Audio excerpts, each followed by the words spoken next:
Movie का part 2 जो कि है एंटमैन एंड द वास्प। तो मूवी स्टार्ट होती है पास्ट के एक सीन को दिखाते हुए जब उस साइंटिस्ट की वाइफ खो गई थी। इस बात को 30 साल बीत चुके थे जब साइंटिस्ट की बेटी बहुत छोटी थी। इनफैक्ट उस दिन इन दोनों को यानी साइंटिस्ट को और उनकी वाइफ को एक मिशन पर जाना था जहाँ पर इनको एक मिसाइल को किसी सिटी पर गिरने से रोकना था, लेकिन क्योंकि वो बहुत बड़ा था तो ये लोग उसे रोक नहीं पा रहे थे। तो साइंटिस्ट की वाइफ ने अपना साइज बहुत छोटा कर लिया ताकि उस मिसाइल के अंदर जाके उसका सिस्टम फेल कर दे। और तब से लेकर अब तक साइंटिस्ट अपनी वाइफ को नहीं ढूंढ सके। ये सब बातें अब प्रेजेंट टाइम में वो अपनी बेटी को बता रहे होते हैं। वो उसे ये भी बताते हैं कि बेटा अब उदास होने की जरूरत नहीं क्योंकि तुम्हारी मदर बहुत जल्द वापस आएंगी।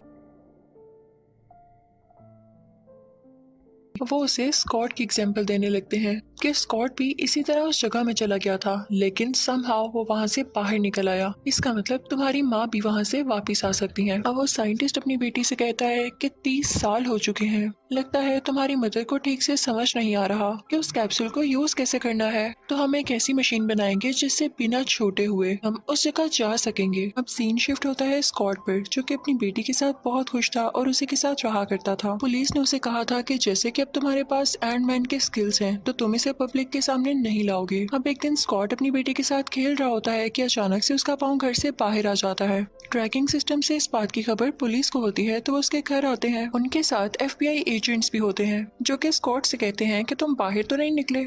लेकिन इससे पहले कि स्कॉट कुछ बोलता है स्कॉट की बेटी उनके सामने आती है और कहती है कि आप मेरे डैड को तंग क्यों करते हैं, वो मेरे साथ बस खेल ही तो रहे थे। तो वो FBI एजेंट्स उसकी बेटी को समझाने लगते हैं और यहाँ पे हम पे ये रिवील होता है कि उसको उसके घर में रहने के लिए क्यों कहा गया था। इनफैक्ट वो पुलिस के मना करने के बावजूद कैप्टन अमेरिका के साथ मिल गया था और इनके एक साथ मिल जाने की वजह से काफी ज्यादा डिस्ट्रक्शन हुई थी। तो गवर्नमेंट ने एंटमैन से कहा कि कॉन्ट्रैक्ट पर साइन करो कि आइंदा के बाद ऐसा नहीं होगा और एंटमैन ने ये बात नहीं मानी तो उसे 3 साल के लिए अपने घर में रहने का कहा गया जो कि एक तरह की हाउस जेल थी, यानी वो इस दौरान बाहर नहीं जा सकता था। तो वो FBI एजेंट्स उसकी बेटी को बताते हैं कि बेटा इन 3 साल पूरे होने में सिर्फ 3 दिन बाकी हैं। हम आपके फादर को कह रहे हैं कि अपने घर में रहें लेकिन ये हमारी सुनते ही नहीं। तो वो छोटी बच्ची उनसे पूछती है यानी 3 दिन के बाद मेरे पापा फ्री हो जाएंगे। तो वो कहते हैं कि हाँ बिल्कुल। इसी दौरान वहाँ पर एंटमैन की एक्स वाइफ और उसका हस्बैंड आते हैं और अपनी बेटी को ले जाने का कहते हैं। वो कहते हैं कि हमें घूमने जाना है और कुछ टाइम बाद हम इसको यहाँ छोड़ जाएंगे। अब स्कॉट की बेटी क्योंकि जा चुकी थी तो उसे ये बाकी बचे हुए 3 दिन अपने घर में ही गुजारने थे और वो भी अकेले। तो वो खुद से ही काफी एंजॉय करता है, सिंगिंग करता है और डांसिंग भी।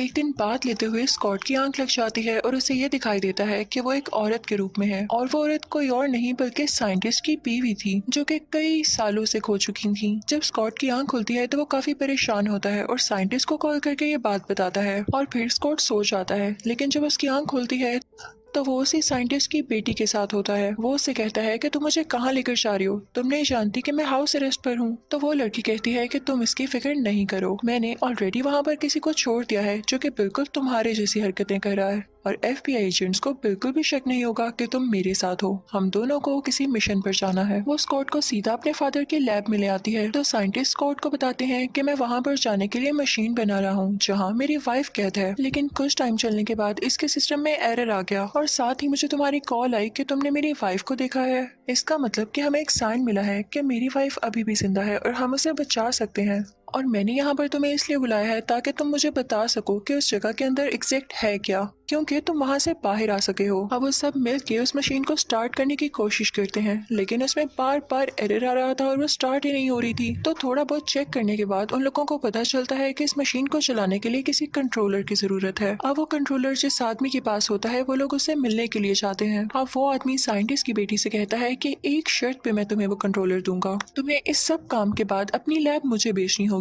मेरे पास एक कस्टमर है जो इसके लिए $700 मिलियन दे सकता है। तो साइंटिस्ट की बेटी कहती है कि क्या तुम लोग हमें खरीद रहे हो, मैं अपनी लैब को कभी नहीं बेचने वाली। और वो वहाँ से बिना कंट्रोलर लिए ही आ जाती है। लेकिन वहाँ से निकलने से पहले वो वही वास्प सूट पहन लेती है जो कि उसके फादर ने बनाया था और वो डिवाइस चुरा लेती है। तो तभी वहाँ पर उस आदमी का बनाया गया गोस्ट आ जाता है और उसे रोकता है। जाहिर है गोस्ट के पास ये एबिलिटी होती है कि वो इनविजिबल होती है और किसी भी चीज से क्रॉस कर सकती है। और एंटमैन और वेस्ट में भी ये एबिलिटी थी कि वो अपना साइज छोटा या बड़ा कर सकते थे। अब इन दोनों में काफी ज्यादा फाइट शुरू हो जाती है और ये अपनी एबिलिटीज और स्किल का यूज करते हुए एक दूसरे से काफी लड़ती है। लेकिन लगता है कि वो गोस्ट काफी ज्यादा स्किलफुल थी। वो साइंटिस्ट की बेटी से वो कंट्रोलर वापस ले लेती है और उनके लैब को भी कंट्रोल कर लेती है। अब साइंटिस्ट के हाथ में कुछ भी नहीं रहा था तो वो काफी अपसेट हो जाते हैं। तो वो साइंटिस्ट कहते हैं कि एक प्रोफेसर मेरा दोस्त है और जब मेरी वाइफ उस जगह पर गुम हो गई थी तो उसने और मैंने मिलकर काफी कोशिश की थी कि किसी तरह से मेरी वाइफ को उस जगह से वापस लाया जाए।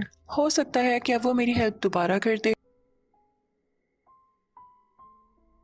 अब वो तीनों उस प्रोफेसर के पास जाते हैं। अब वो लोग एक दूसरे से बातें करने लगते हैं, लेकिन तभी साइंटिस्ट देखते हैं कि उसके पास वही गोस्ट आई है। तो वो काफी हैरान हो जाते हैं कि ये तुम्हारे पास क्या कर रही है, तुम लोग एक साथ मिले हुए हो क्या? तो वो प्रोफेसर उनसे कहता है कि रुको, मैं तुम्हें सारी बात बताता हूँ। वो प्रोफेसर साइंटिस्ट से कहता है कि याद है हम कितने अच्छे दोस्त हुआ करते थे, लेकिन तुम्हें ये लगने लग गया कि तुम्हारा बनाया गया केमिकल दूसरे साइंटिस्ट चोरी कर रहे हैं। तुमने उन पर ब्लेम लगाया। तो एक आदमी ने जो कि तुम्हारा ही दोस्त हुआ करता था, उसने गुस्से में आकर तुम्हारे खिलाफ प्लानिंग शुरू कर दी, लेकिन इस बात पर उसे भी इंडस्ट्री से निकाल दिया गया कि अगर सब लड़ते ही रहेंगे तो रिसर्च कैसे होगी। तो उसने अलहदा से इस चीज पर रिसर्च शुरू कर दी कि वो भी एक सूट बना सके, और मैं भी उसके साथ मिल गया। लेकिन एक दिन उस लैब में बहुत बड़ा ब्लास्ट हुआ जिससे सब लोग मारे गए। सिर्फ एक छोटी बच्ची वहाँ पर बची जिसका नाम गोस्ट है। मैंने ही इसका ख्याल रखा, इसलिए अब मेरे साथ है। तुम लोगों को ये लग रहा होगा कि ये असल की गोस्ट है, लेकिन नहीं, इसे एक डिजीज है जिसमें से बहुत पेन होता है। तुम इसके बारे में गलत मत सोचना, क्योंकि इसने तुम लोगों की लैब इसलिए चुराई क्योंकि खुद को ठीक करना चाहती है। ये बेचारी तंग आ चुकी है इस डिजीज से। लेकिन जब इंडस्ट्री वालों ने इसकी ये एबिलिटीज देखी तो उन्होंने इसकी इन एबिलिटीज को अच्छे से यूज करना सिखाया और इसे अपने साथ शामिल कर लिया और इसको एक एडवांस सूट भी दिया। लेकिन इसने बहुत किलिंग्स करना शुरू कर दी और उस दौरान हमारी लैब भी डिस्ट्रॉय हो गई थी। तो मैं इसको लेकर यहाँ पर आ गया और अब हम एक साथ काम करते हैं। उस प्रोफेसर ने इन तीनों को बांध रखा था। अब ये तीनों परेशान थे क्योंकि इन्हें किसी तरह से अपनी लैब वापस चाहिए थी। ये किसी गोस्ट के लिए अपनी लैब को लिमिट नहीं कर सकते थे। तो ये तीनों वहाँ से निकल आते हैं। ये एक फॉरेस्ट में जाते हैं और अपनी लैब को बड़ा कर देते हैं और उसमें काफी एफर्ट्स डालकर वो उस मशीन को दोबारा से स्टार्ट कर देते हैं। और अब की बार उस मशीन में कोई एरर नहीं आता तो वो सब काफी खुश हो जाते हैं। अब वो मशीन उस जगह पर कोई सिग्नल्स भेजती है जिस वजह से साइंटिस्ट की वाइफ और स्कॉट आपस में कनेक्टेड हो जाते हैं।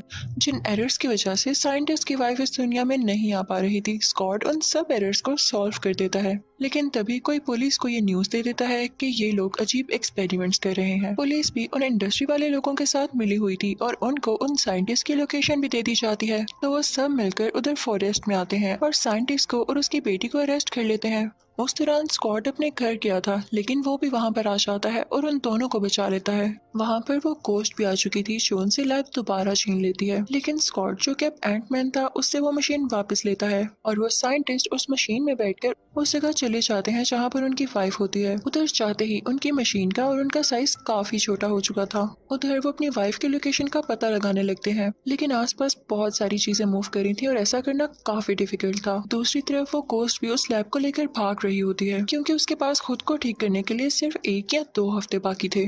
लेकिन तभी उस गोस्ट के पीछे वो आदमी भी था जिसके पास इसका कंट्रोलर था।